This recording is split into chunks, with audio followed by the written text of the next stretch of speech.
Welcome to It Takes Two. I'm Blair. I'm Chris. And today we'll be talking about Married at First Sight, Season 7, Episode 3. Listen, before we get into the episode, I want to tell the people to subscribe, like, comment, share the episode. We have a goal of trying to get to 1,000 subscribers by the end of the year. We are a little over 50 days left of the year of 2023. I think I said it right. There's 50 plus days left of 2023. Yeah. And I think we can get there. Now, before we get into the episode, Blair, there's two questions I want to ask for the viewers to comment before we get into the episode so they can kind of get a gist of where we're going to go with this episode. Mm-hmm. And plus, I want to see your comments. I want to see your answers in the comments. Question number 1. Do Emily need new friends? Do Emily need new friends? Right? Question number... Huh? That's a good question. Thank you. Question number 2. I only have 2 for this episode because as you can see, this is just a wedding reception. Part 3 of for getting 2 hours. Exactly. So I only have 2 questions. The second question is, how do you feel about Lauren father pressing her husband? Her name is Lauren, right? The black woman, right? Mm-hmm. Yes. How did you feel about that scene with Lauren father and I think his name is Orion? Yep, Orion. Yep. How did y'all feel about that scene? You ready to get into it, Blair? Let's go. Let's go. Come on. Well, we start at Claire and Cameron's wedding. Uh-huh. And they are all smiles, all laughs when they see each other. Mm-hmm. They seem to be happy with each other at first sight. Yeah. His ring doesn't fit. Wow. Production. She shares that he loves his accent. He says she's beautiful. Mm-hmm. She thinks he's handsome and has a good personality. He explains how his family friends took him in, and the plan is for a second wedding in New Zealand. Yeah. If she's okay with that, which she's down for, if they make it. Of course. She explains that she's a quadruplet and her brother passed away. When she heard his accent, she said, "Oh, okay, the bird, that makes sense more now." I guess she realized the Kiwi bird, New Zealand, stuff like that. So far, so good. So far, so good. Any thoughts on them? No, just he's really tall. She's really short. That's about it. But they seem to vibe. And guess what? And that's the expert's fault. That's the producer's fault. And the ring is the producer's fault. Yes. Why his ring don't fit? Why it don't fit? Also, we're trying to get through these couples, so there's not a lot of information that we have. So that's why we're trying to get to hurry up. Let's get to episode 4. You get what I'm saying? So we can actually see some personalities. Of course, right now in the wedding process, everybody is just meeting everybody. This is a big party. The husband just meeting the wife. We just meeting them. We don't have much to say about them. Besides, he's extra white and tall, and she likes tall men, I guess. Yeah. Whatever it is. Come on, let's go. Well, we go to Emily and Brennan. Emily is saying that she already feels like a wife. Brennan feels good and he hopes they bond. Yes. Claire says Cameron is really tall. We can see. Listen, these is what I call spark notes of basically the episode. They ain't really give us much, but we gonna try to give y'all some conversation. Come on. Right. And Becca and Austin, when they were taking their pictures, she was saying that she was trying to direct the pictures low key because she's a wedding photographer. She won't let us forget. Okay. I'm about to say. Telling people where to put their hands, but they do a lot of kissing, and she says she likes kissing her hubby, and it's good. And that's Becca, right? Yeah. Question: do you think any of Becca's? Because people could just see that as she's a photographer, and she is, this is her profession, but she's not the photographer for her wedding, so why is she trying to control the photographer? Do you think that is a foreshadowing that she may be controlling in the relationship, or maybe this is just an isolated thing? It could be a foreshadowing. I just feel like this is her wedding day, so she wants things to look right. And I don't know if the photographer so I'm going to change my answer. I think it might be an isolated thing. Okay. I don't know if the photographer was necessarily directing the way that she wanted her pictures to be. Okay. So I don't fault her for that, knowing this is my wedding day, these are my pictures. I just want them to be right. Okay. So yeah, I think the same thing too. I think it's not fair to say what it foreshadows, especially with the little information we have for just episode 3. But she seems very excited, very optimistic about her new life as a wife. Yeah. Come on. We get to Lauren and Orion. When they're sitting down at the sweetheart table, she's asking him what was his first impression. He said he was floored. He thought she was beautiful. And I was like, all right, Orion. Like, come with the compliments. Because when y'all was sitting out the other day, well, not the other day, earlier that day, talking, he wasn't giving much compliments when they were chatting. So I was like, very good to hear. Yeah. They have their first dance. He tells her that he's a grass dancer. He goes into explaining what that means in his culture. Her first impression was she felt at ease when she saw him. Yeah. And she says she never dated outside her race. He says he never dated in his race. So that was kind of surprising. That's very interesting that that she never dated outside her race, and he never dated inside his race as a white Native American or Native American. Okay. Yeah. So here's the thing about that. I think with them two, do you think that will play a big hindrance depending on their cultures is so different? Also the fact that she says something that was very interesting. It was very small. The way she worded the question. She said, "What was your first impression?" And then she says something like, "Be honest. I'm paraphrasing. I am a big girl. I can take it." You get what I'm saying?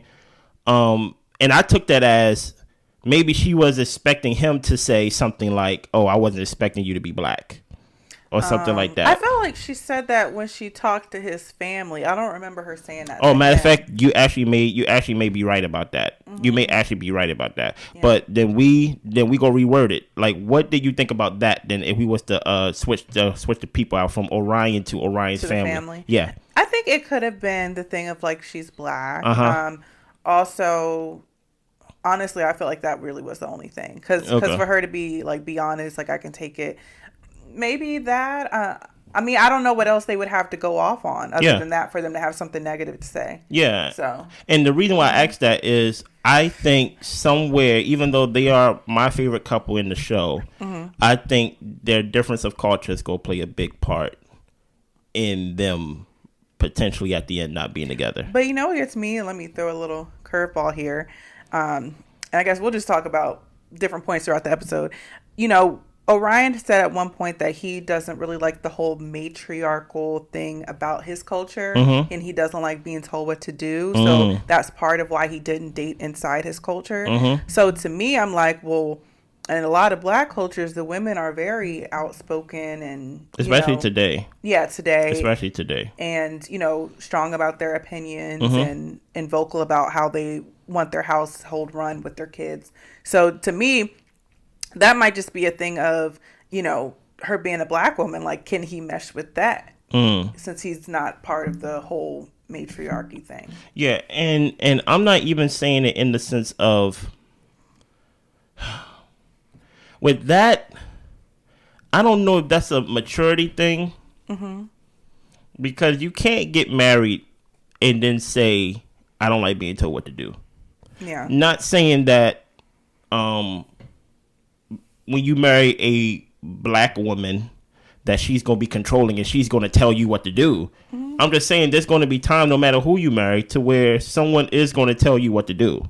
Not in a oh, I'm powerful or I'm the leader. It's just what it is. Yeah. You have two able-bodied adults that have two different ideas. Yeah. So someone is going to tell you what to do. Maybe in his culture, to his point, he said they run everything, the women.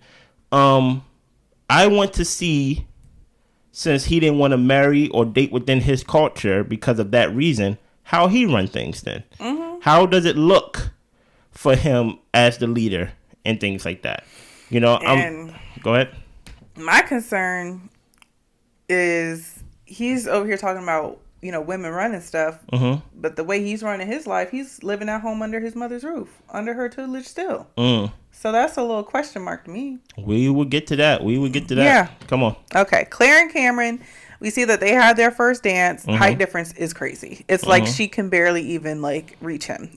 Well, I guess it was crazy. I guess she should have just hopped on. She should have hopped on his back. Yeah. Next, Emily and Brennan. They kiss when the guests clink the glasses. They both share their ages. So he's 28, she's 29. She says she was wasted at the bachelorette party. She was taking belly shots off the strippers. And all he had to say to us in the confessional was that he appreciated her honesty. I felt like he was holding back. Stop it right there. I feel like he just didn't want to say anything about her. There. Emily. I called you Red Flag Emily from from episode 1. Mm-hmm. This is not your friend right here. Mm-hmm. This is your husband. Now, granted, maybe when y'all develop some type of chemistry, then that y'all will become friends. But the way this show is structured is that y'all become husband and wife before y'all become even acquaintances. Yeah. You get what I'm saying? I feel like there's just certain information you shouldn't share because there's nothing to fall back on. Mm-hmm. There's no friendship that he can fall back on. There's no acquaintance that he can fall back on. He don't know you. Mm-hmm. So I feel like because y'all don't know each other, you kind of don't know what is his trigger points, his insecurities. A lot of guys are insecure about that type of stuff. I'm not insecure about that type of stuff, but at the same time, I wouldn't want to hear it. Yeah. On my wedding day. Mm-hmm. You get what I'm saying? Like you say that to your female friends that don't like you. Mm-hmm. You get what I'm saying? But to share that, I think she's going to run into a lot of problems. I think her honesty is going to run into a lot of problems in their marriage. Mm. What do you think about that scene? Yeah, I felt like that wasn't something she needed to share with him. But at the same time, like, she's never been in a serious relationship. Mm. So I don't have high expectations for her. I feel like I expect her to treat him like a friend, a bro, like just somebody she would party with or have a one night stand with. Like, I don't expect her to do anything differently than what she's already been doing. Yeah. So yeah, I just think you learn that once you get in a serious relationship of everything doesn't have to be said or shared, you know, but continue. Yep, with Becca and Austin. Okay, happy Becca. They learned that they have a lot in common when it comes to their style. I think they said they both have cats, and they're both into roller skating. And they kissed as well. Man, y'all been kissing this whole episode, it seemed like. Continue. Lauren and Orion. So, Orion? Mm-hmm. Go ahead. Yeah, Orion thanks Lauren for making this a great experience. Lauren shared that her dad thinks her marrying a stranger is strange. Okay. But she just kind of said, okay, and then went about her business. She talks about her mom passing away and how she was really close to her. Her mom wasn't really judgmental.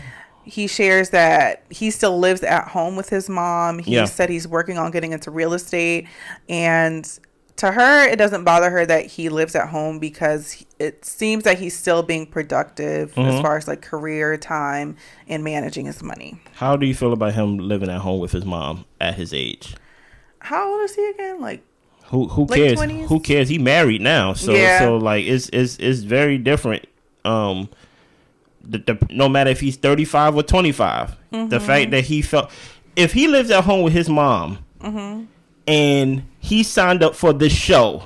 Yeah. Do you get what I'm saying? Yeah. I'm like, bruh, what is your priorities? That's my opinion, but I don't want to lead the witness. Yeah. You get what I'm saying? So what did like you think about him living with his mom? Honestly, it didn't bother me too much. Okay. I just feel like in society, like people are really pushed to be and live on their own, where I think like the communal way of living is really honestly like better and healthier for people. So, and also, you know, he's in a different culture, so it may not be that odd for you to live with family. I was leaning on that too. Yeah, to live with family or your parents, you know, until you're married or, you know, something more significant in life versus just, I'm an adult, so I need to be by myself. So it doesn't bother me that much, but I do want to see how if he's able to navigate. I think what Lauren pulled from him saying like, oh, he's at home, he's still doing what he needs to do. I don't think you know that much to know like whether he's like lazy or not. But I wouldn't strike him out just because he lives with his mother. I wouldn't. I don't know what I'm doing here, and forgive me if I'm doing something crazy. But it didn't sound as bad. And maybe because he's like Native American for some reason. I don't know what I'm doing there. You get what I'm saying? As a black male, I kind of, even with society, you're kind of taught to like, you're a man at 18. Yeah, like have your own. And you need to have your own at least by 25 and things of that nature. So I don't know what I'm doing there. But you did say that she said as long as he's budgeting and he's basically making waves and stuff like that to move out, she don't see it as a big deal. I see it as a big deal because I'm like, why did you sign up for the show if you live with your mom? Mm-hmm.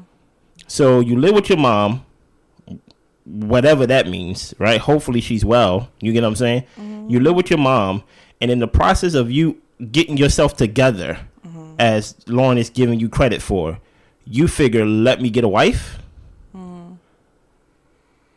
I know, like, usually you get, for some cultures, especially mine, you kind of get frowned upon if you get a nice car if you live in an apartment.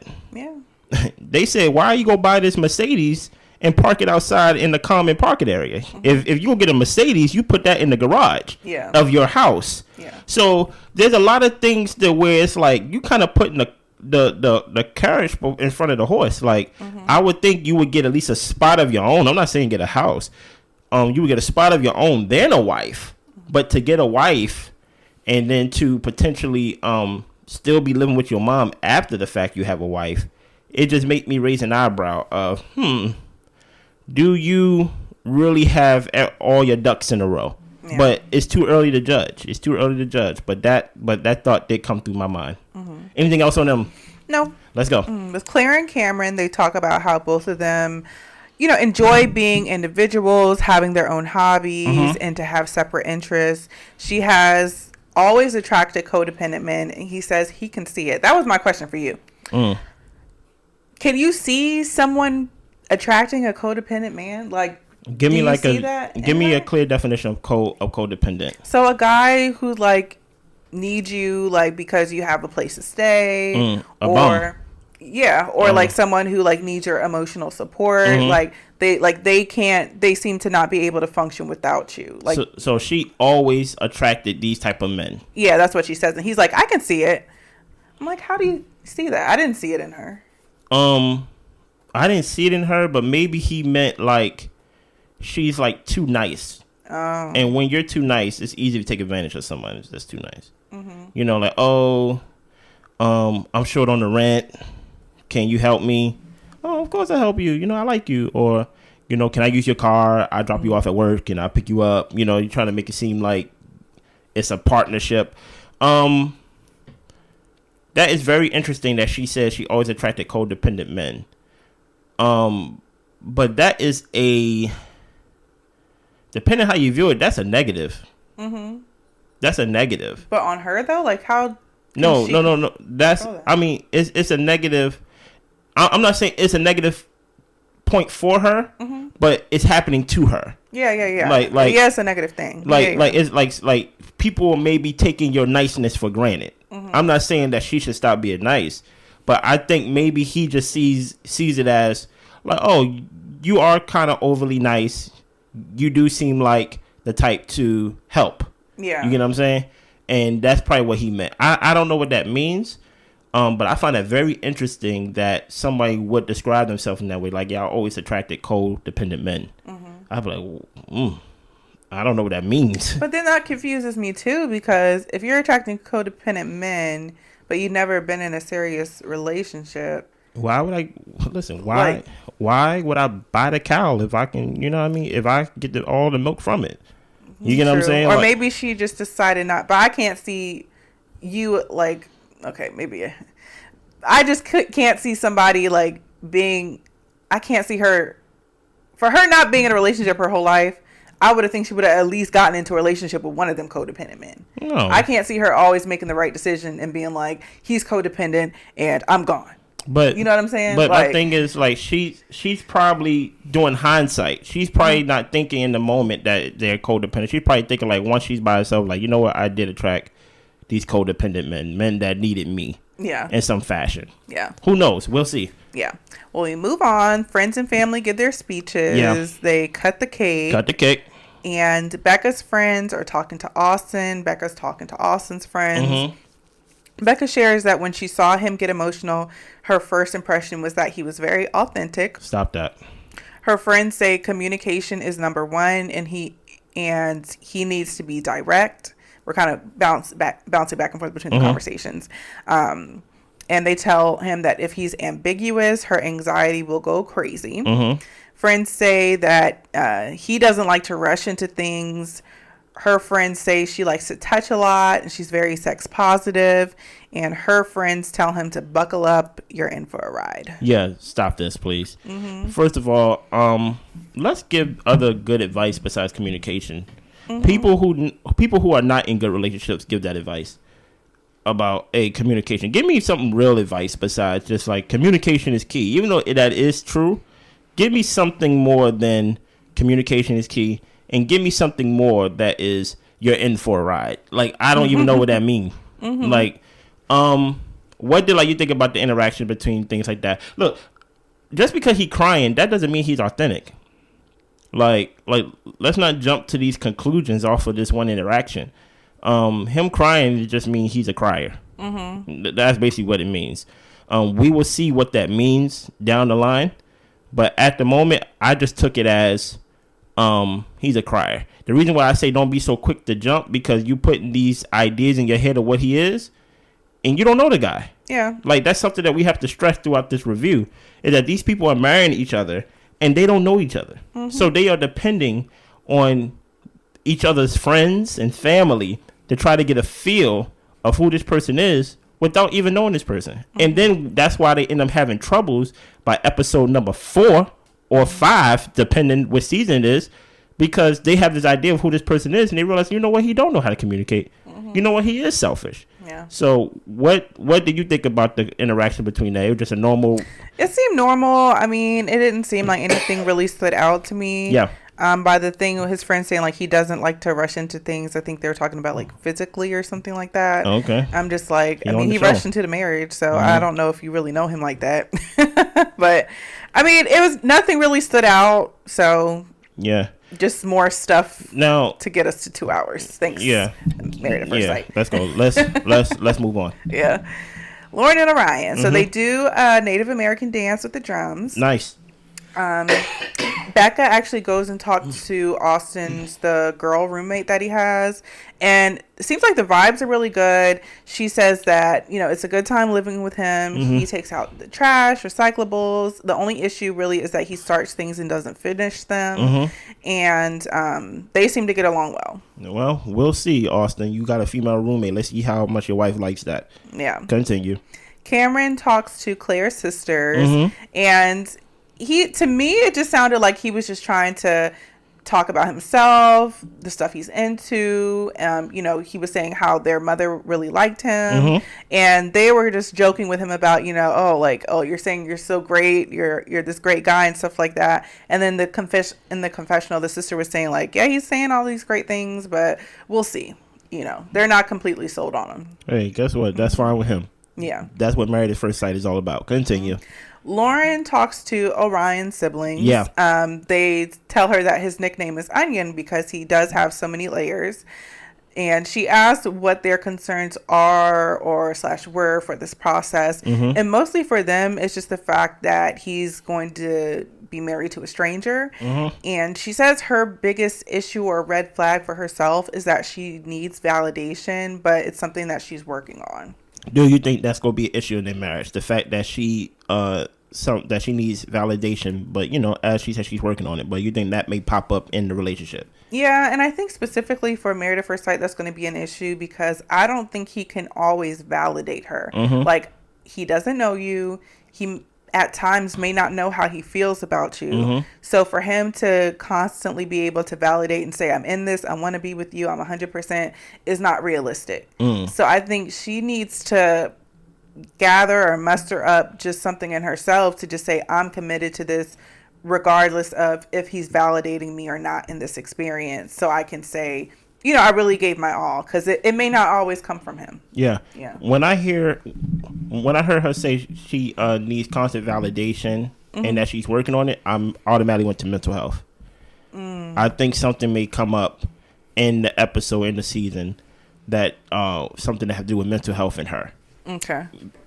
That can be something as simple as, excuse me, that could be something as simple as self-esteem, confidence, depression, maybe. But when someone says like they're working on it, to me, it just automatically put me in the mindset of, oh, this is something that she's been battling with her whole life, maybe. And it may just be something deeper than you're beautiful. Yeah. You get what I'm saying? Or like you look nice, or like I love you.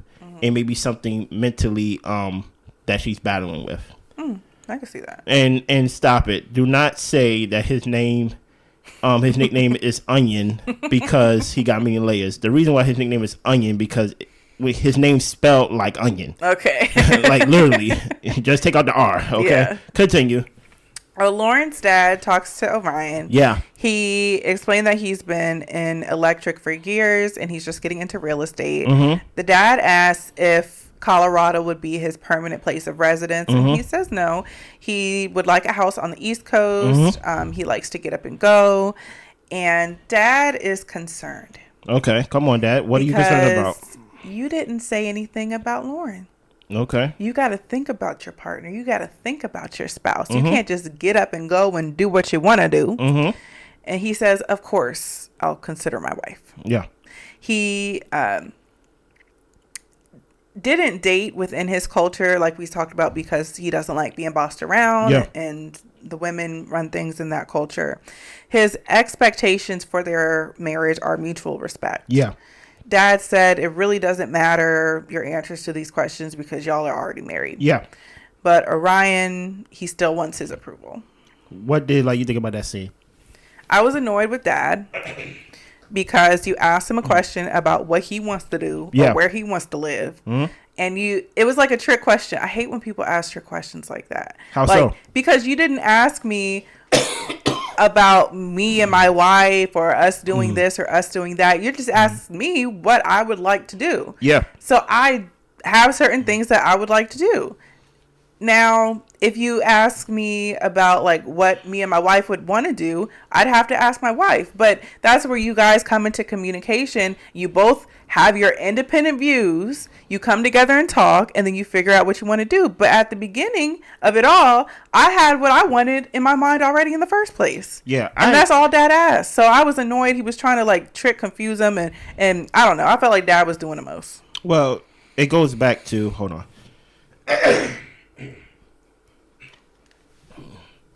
Well, yeah, it goes back to the relationship that she said that she had with her mother and her father. She said that with her mother, she can go tell her mother, which I don't know why she would tell her mother this, but, to each his own. I had a one-night stand and it was bad. And she wouldn't feel judged. She wouldn't do anything like that. I think she said she did crack and her mom wouldn't be pressed off on that either. Yeah, I don't think she said that, but I definitely remember one-night stand for sure. She said that right? Go ahead. So, yeah, she said that I can go have a one-night stand and talk to my mom about it and she won't judge me. Right? She said her father, not so much. She praises her mother a lot, and I don't know if that's just because, she's not here compared to praising her father. She just basically didn't really give a description of how her father is. She just basically said her father is not her mother. Yeah. Right? So, with this scene, it's very funny that he's pressing this guy who he's basically like, you know what, it doesn't matter if you have my approval because y'all married already. Well, if that's the case, why are you asking me these questions? And then on top of that, like you're talking to me. You're getting to know me. Yeah. So I'm telling you my dreams and my aspirations and things of that nature. Like, why would you automatically think I would want to buy a house on the East Coast and like without thinking about my wife? It's very strange. But hearing Orion's background, like he said he have his electrical license on the East Coast and like New York specifically. It's so funny. We did say, I think we said on the show, we said it privately that we see him living in New York and things like that. And for him to say he have an electrical license to work in New York is very interesting. I don't know if he's ever go get the father's approval. I don't think so. Especially since the daughter said she never dated outside her race. And plus, it don't seem like she listened to her daddy anyway. Exactly. He said this is strange, and she said, "Oh, yeah, okay, whatever." Yeah, pretty much. Yeah. Next, we go to Brennan and Emily. Brennan talks to Emily's friends, and he's saying that she's meeting up to his expectations. Friends ask why he's doing this, and he left his past relationships, realizing what he wanted. And after each relationship, he was more and more clear what he wanted. And he said the next one he wanted to be his lifelong partner. And his last relationship was 2 years ago. Interesting. Yeah. Brennan talks to Emily's friends. She's meeting up to his expectations. Friends ask why he's doing this. He left the relationships he's had previously, realizing what he wanted. And the next one he wanted to be his lifelong partner. His last relationship was 2 years ago. Okay. Emily is with Brennan's friends, and they ask about her relationships, and she says she's hooked up with people but never had anything serious. Oh my gosh. She feels she's ready though because she's had 29 years to focus on herself. How? Yeah, because the friends ask her about that. Like, how are you ready if you've never been in a relationship? No, how you hook up with people, but then reword it to I focused on myself. True. Come on now. That's why I call you Red Flag Emily. But we will see. Continue. Brennan asks, has the friends met any of the guys that she's been around, dated, whatever? They said they have, but they weren't serious. And if things don't work out, she's usually just one to just move on. Okay. Go ahead. Yeah. Emily feels she could have got a boyfriend, but she always felt she could have been treated better. Okay. She knows she needs to work on being a better listener. His relationships have ended due to communication issues. They said it's just been stuff like taking a long time to respond to texts or like not saying how you really feel. So they're telling her that she should do that too. Yeah, listen here. If you haven't been in a serious relationship, those like trials and errors that you basically learn in a boyfriend-girlfriend relationship, you're going to be making it as husband and wife, and it's just going to be more burden on the relationship. Yeah. Some things you just want to get in a relationship so you get all that stuff out the way. But I think they're going to have a rocky road ahead of them, literally. Continue. Her friends tell him to be patient with her. That she hasn't had to consider other people's feelings. And that a partner could really help pull her out of her own world. What do you think about that? I felt like that painted her in the worst light. I mean. But I feel like it was honest. And honestly, with the friends, do I feel like she needs better friends? No. I feel like if her friends aren't saying this to her, they need to. So I'm hoping that her friends have told this to her before, which I feel like they probably have. And she just seems to be somebody who just doesn't listen. Like she even said, my mom told me I need to be a better listener. Yeah. It seems like you're just into yourself and what you want to do. And it's not serving her. Yeah, I think when I asked, does Emily need new friends? Maybe I should ask, do the friends need new friends? Because it seems like Emily's the bad friend in the group. Whenever somebody say, be patient with her, that is a red flag. That's a red flag. That basically means she's going to do something. Yeah. She's going to do something to upset you. She's going to do something to put the relationship at risk because they probably experienced it within their friendship. And they probably forgave her 1,000 times and they just say, be patient with her. They didn't even say, like, really on the inside, she's an amazing person. No. They basically just said, look, just be patient with her and hopefully things will work out. What else? What else did they say, Blair? They said that she hasn't had to consider other people's feelings. Stop right there. She's selfish. Be patient with her. She's not a good person. And they said she's 29 years old. And for them to say that she did not have to consider nobody's feelings. Not even her friends? Not even her. Like, usually when you have that friend that basically stick up and be like, look, this our girl. Protect our girl. You know what I'm saying? Like, love our girl. This our home girl. They like, look, be patient with her. I know it gonna be hard, but she haven't had to consider nobody's feelings. She be her own world and things like that. That is a big red flag. And prayers to you, man. Because you about to go through it. Continue.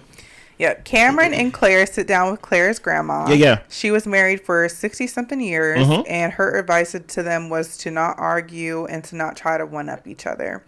Don't look at imperfections and focus on what the other person does right. Gigi, what she calls her grandma, thinks that they're suited well and don't expect too much too fast. Facts. Continue. Orion talks to his siblings. He's saying he keeps looking back to see where she's at. He just wants to hang out with her. Like, are we done talking to other people so we can hang out some more? And then she is saying that she keeps looking back to try to find him. She says he has mom energy and he feels like her security blanket. I'm not quite sure what mom energy means. I guess just kind of like... Who said what? Lauren said that. Okay. Lauren said that he had mom energy. Okay. Yeah, and that he feels like a security blanket to her. Yeah. That may be just feminine energy. Maybe. I think that's... I don't know what she means by that. Mom energy. I wouldn't want my woman to describe me as mom energy. At all. Okay. Like, so I don't know what that means. Only Lauren can know what that means. Maybe they have their own queer language that they're speaking and things like that. I don't know what that means. Okay. But continue. Well, Orion, he says that he wants to wait to get intimate. The friends ask, well, you know, if she wants to, what are you going to do? And he's like, well, it's going to be difficult. Emily shared her and Brennan have sexual attraction, and she'd be willing to since they're married. Of course, Emily. Yeah. Because that's the pattern that you had for 29 or at least your adult years. Yeah. So where you basically say, hey, I just been having hookups, nothing serious. I'm just saying, hey, listen, if you do the same thing, you will get the same results. How about for the first night, you don't need to be intimate.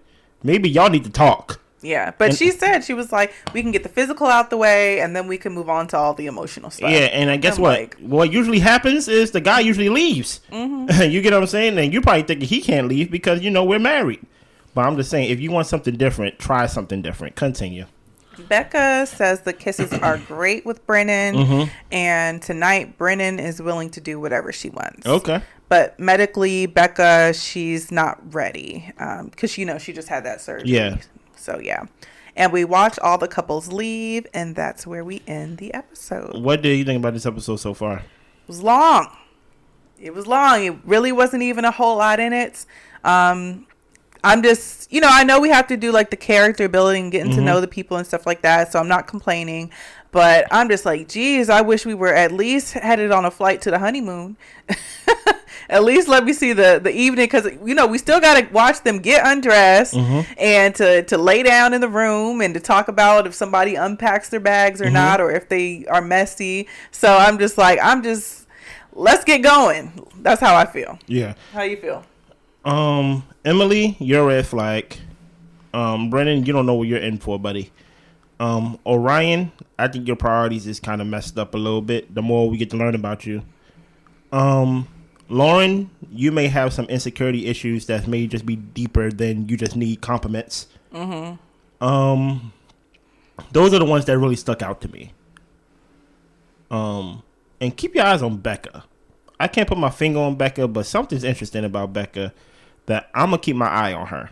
Okay. Some ain't all the way right. It may not be all the way wrong, but some ain't all the way right. Anything else? That is all. Y'all be good. Bye.